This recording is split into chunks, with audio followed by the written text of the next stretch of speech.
نحمده ونصلی علی رسولہ الکریم اما بعد۔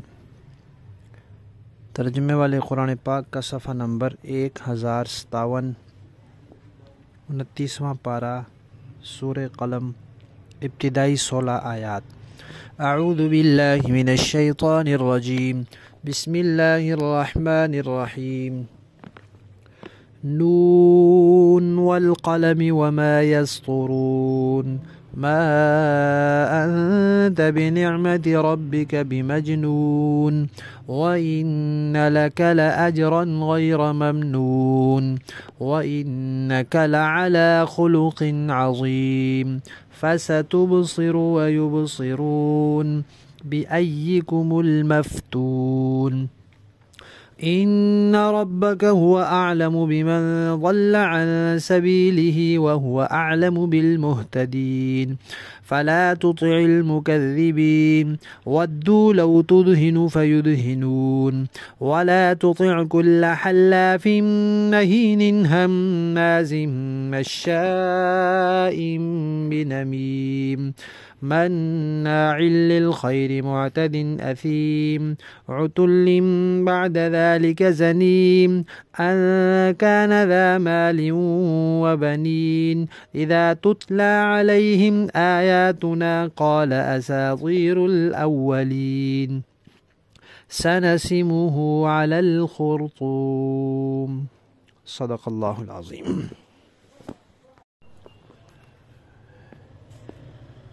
سورت کے تعارف میں سورت کا خلاصہ اور اس میں بیان ہونے والے مضامین کا تذکرہ آ چکا ہے، اور قلم کے بارے میں بھی بات آ چکی ہے کہ قلم سے فرشتوں کے قلم مراد ہیں، یا وہ قلم جو اوپر والے جہان میں ہیں اللہ تعالیٰ کے احکامات کو لکھتے ہیں، یا عام انسانوں کے قلم مراد ہیں جن سے واقعات لکھے جاتے ہیں، یا خاص انسانوں کے قلم مراد ہیں جو نبی پاک صلی اللہ علیہ وسلم کی سیرت لکھتے ہیں۔ نون جو ہے یہ حروف مقطعات میں سے ہے۔ مقطعات کا معنی ہوتا ہے الگ الگ پڑھے جانے والے حروف، یعنی ملا کر نہیں پڑھے جاتے۔ جیسے سورہ فیل ہے، اس کے شروع میں آیا ہوا ہے علم، وہ بھی پہلے وہ حمزہ ہے لیکن الف کی شکل میں لکھا ہوا ہے، اس کے بعد لام ہے، اس کے بعد میم ہے، تو اس کو ہم علم پڑھتے ہیں۔ اور یہی اگر حروف مقطعات کے طور پہ سورہ بقرہ یا کسی اور سورت کے شروع میں آتا ہے تو اس کو ہم علم نہیں پڑھتے، ہم پڑھتے ہیں الف لام میم۔ تو الف کو الگ پڑھا، لام کو الگ پڑھا، میم کو الگ پڑھا، تو الگ الگ پڑھے جانے کے ایسے ان کو حروف مقطعات کہتے ہیں۔ تو نون جو ہے یہ حروف مقطعات میں سے ہے۔ ان کا ٹھیک معنی اللہ تعالیٰ ہی جانتے ہیں۔ مکہ مکرمہ کے لوگ نبی پاک صلی اللہ علیہ وسلم کو نعوذ باللہ دیوانہ کہتے تھے، تو اللہ تعالیٰ نے تردید فرمائی ہے کہ بھائی نبی پاک صلی اللہ علیہ وسلم جو کچھ تبلیغ اور دعوت کر رہے ہیں، جس کی وجہ سے تم انہیں دیوانہ کہتے ہو، اس پر تو ان کو اللہ کے ہاں بڑا اجر ملنا ہے، بہت بڑا اجر۔ تو جس کام پہ اجر مل رہا ہو، کیا وہ کوئی دیوانگی کا کام ہوتا ہے؟ وہ کوئی پاگل پنا ہوتا ہے؟ پھر نبی پاک صلی اللہ علیہ وسلم کی حالات تاریخ میں اس قدر لکھے جانے ہیں، اتنے قلموں نے لکھنے ہیں، تو کیا کسی دیوانے کی اتنی شان اور اتنے حالات لکھتے ہیں، مسلمان بھی اور غیر مسلم بھی؟ ابھی ماضی قریب میں ایک عیسائی نے ایک کتاب لکھی ہے کہ انسانیت کی تاریخ کے 100 بڑے آدمی، اس میں سب سے پہلے نبی پاک صلی اللہ علیہ وسلم کا تذکرہ کیا۔ پھر جب وہ کتاب چھپی تو عیسائیوں میں بڑی کھلبلی مچ گئی، تو پھر اس نے اس بات کا جواب دیا ہے کہ اصل بات یہ ہے کہ کس آدمی نے کتنے لوگوں کو متاثر کیا ہے اور کتنا متاثر کیا ہے۔ تو جتنا محمد نے صلی اللہ علیہ وسلم نے لوگوں کو متاثر کیا ہے، اتنا کوئی نہیں کسی کو متاثر کر سکا، تو اس لیے سب سے بلند ترین مقام انسانیت کی تاریخ میں انہی کا ہے۔ وہ جو دیوانہ ہوتا ہے وہ کیا متاثر کرتا ہے کسی کو؟ متاثر کرنے والا تو عقل مند انسان ہوتا ہے، دانا ہوتا ہے۔ پھر یہ فرمایا کہ بھائی نبی پاک صلی اللہ علیہ وسلم پر اللہ تعالیٰ کی رحمت ہے، نعمت ہے، تو جس پر اللہ کی رحمت ہو کیا وہ مجنون ہوتا ہے؟ اسی طرح نبی پاک صلی اللہ علیہ وسلم کا لایا ہوا دین قیامت تک باقی رہے گا، تو کیا کوئی ایسا دیوانہ ہوتا ہے کہ جس کا دین اتنے عرصے تک باقی رہے؟ اور چوتھی بات یہ کہ نبی پاک صلی اللہ علیہ وسلم بہت بلند اخلاق کے مالک،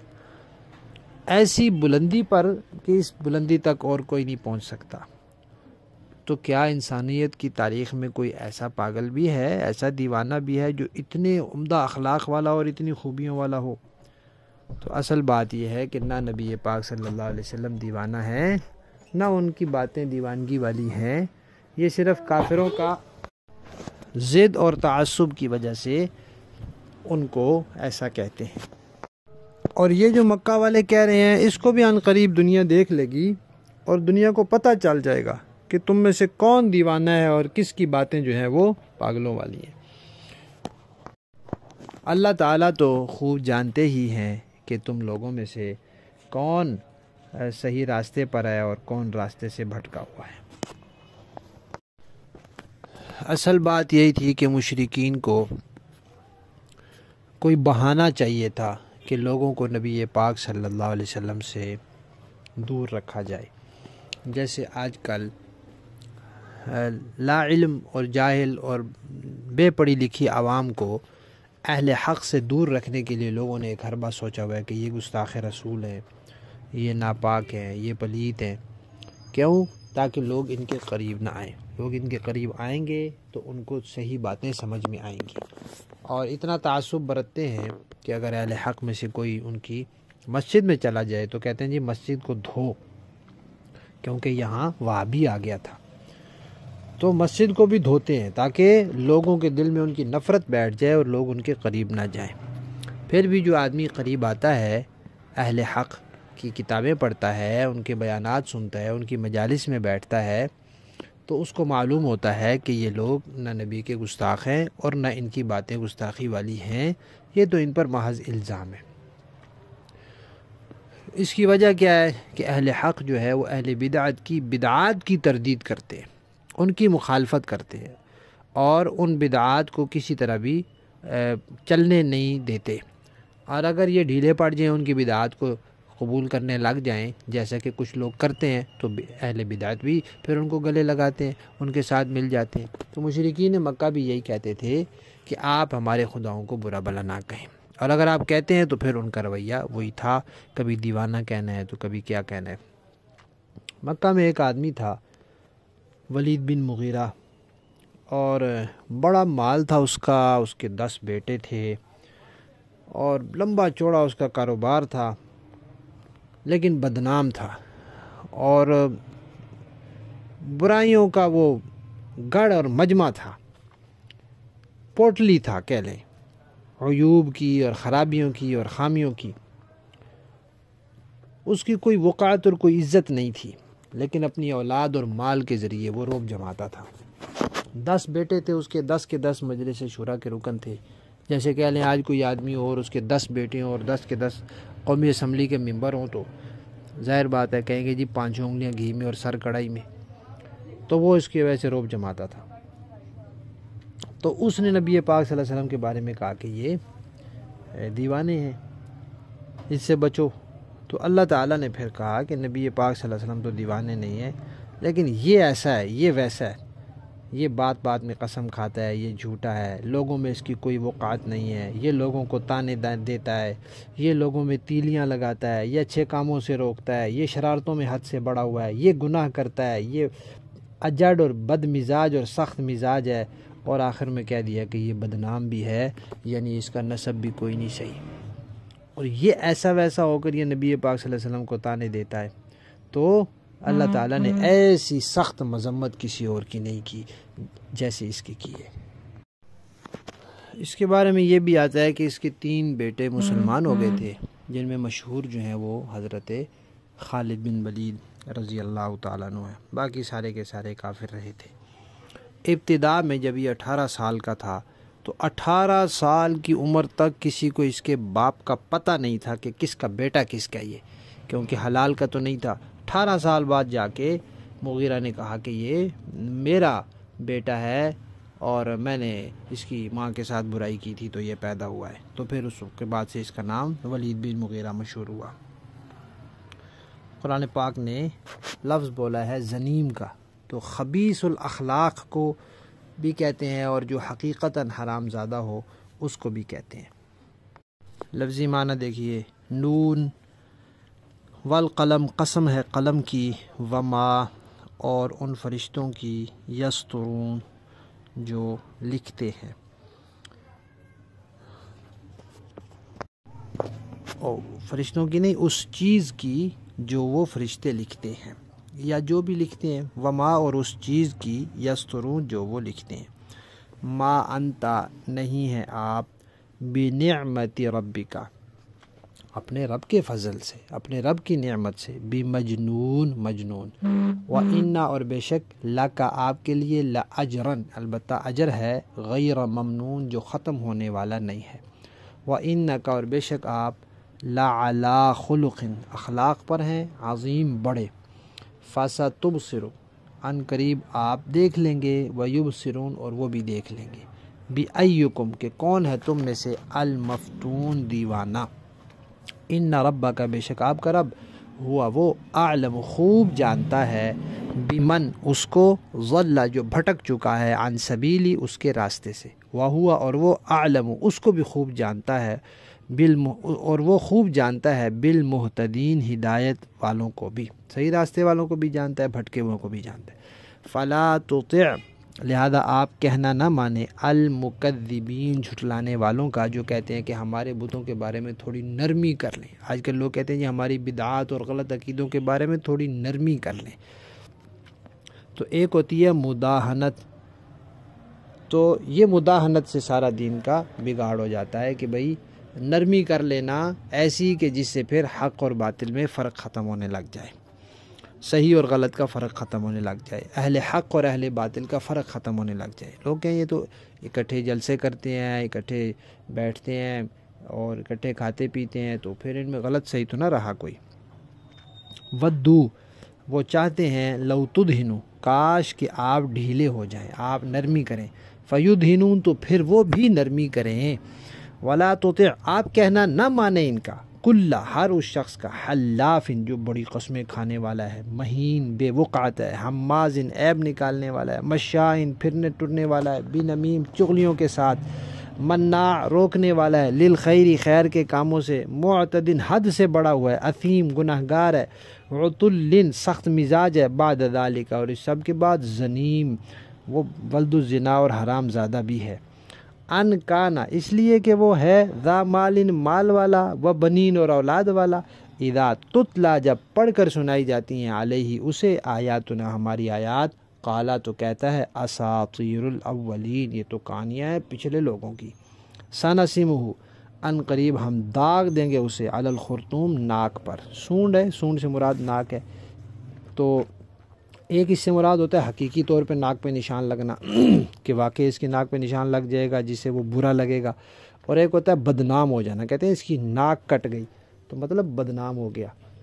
بےزتی ہو گئی، تو آخرت میں جب اس کو رسوا کیا جائے گا تو اس سے زیادہ بدنام کون ہوگا۔ اور یہ بھی ہو سکتا ہے کہ رسوائی کے علاوہ حقیقتاً داغ بھی لگا دیا جائے تو یہ اور بھی زیادہ بدنامی کی بات ہوگی۔ با محاورہ دیکھیں جی،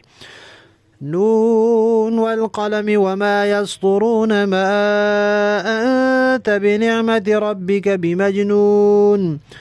نون اے پیغمبر قسم ہے قلم کی اور اس چیز کی جو وہ لکھ رہے ہیں، اپنے پروردگار کے فضل سے آپ دیوانے نہیں ہیں، وَإِنَّ لَكَ لَأَجْرًا غَيْرَ مَمْنُونٍ اور یقین جانیے کہ آپ کے لیے ایسا اجر ہے جو کبھی ختم نہیں ہوگا، وَإِنَّكَ لَعَلَىٰ خُلُقٍ عَظِيمٍ اور یقیناً آپ اخلاق کے اعلیٰ درجے پر ہیں، فَسَتُبْصِرُ وَيُبْصِرُونَ چنانچہ آپ بھی دیکھ لیں گے اور یہ لوگ بھی دیکھ لیں گے بِأَيِّكُمُ الْمَفْتُونُ کہ آپ میں سے کون دیوانگی میں مبتلا ہے. إِنَّ رَبَّكَ هُوَ أَعْلَمُ بِمَنْ ضَلَّ عَنْ سَبِيلِهِ وَهُوَ أَعْلَمُ بِالْمُهْتَدِينَ یقیناً آپ کا پروردگار اسے بھی خوب جانتا ہے جو اپنے راستے سے بھٹک گیا ہے، اور ان لوگوں کو بھی خوب جانتا ہے جنہوں نے سیدھی راہ پا لی ہے. فَلَا تُطِعِ الْمُكَذِّبِينَ لہذا آپ ان کی باتوں میں نہ آنا جو آپ کو جھٹلا رہے ہیں. وَدُّوا لَوْ تُدْهِنُ فَيُدْهِنُونَ یہ چاہتے ہیں کہ آپ ڈھیلے پڑ جائیں تو یہ بھی ڈھیلے پڑ جائیں. وَلَا تُطِعْ كُلَّ حَلَّافٍ مَّهِينٍ اور کبھی بھی ایسے شخص کی باتوں میں نہ آنا جو بہت قسمیں کھانے والا بے وقعت شخص ہے. ہمازٍ مشاءٍ بنمیم تانے دینے کا عادی ہے، چغلیاں لگاتا پھرتا ہے. مناع للخیر معتد اثیم بھلائی سے روکنے والا، زیادتی کرنے والا، بد عمل ہے. عتل بعد ذلك زنیم بد مزاج ہے اور اس کے علاوہ بد نسب بھی ہے. ان کان ذا مال وبنین صرف اس وجہ سے کہ وہ بڑے مال اور اولاد والا ہے. اذا تتلی علیہ آیاتنا قال اساطیر الاولین جب اس کے سامنے ہماری آیتیں پڑھ کر سنائی جاتی ہیں تو وہ کہتا ہے کہ یہ پچھلے لوگوں کی کہانیاں ہیں. سنسمہ علی الخرطوم ان قریب ہم اس کی سونڈ پر داغ لگا دیں گے. صدق اللہ العظیم.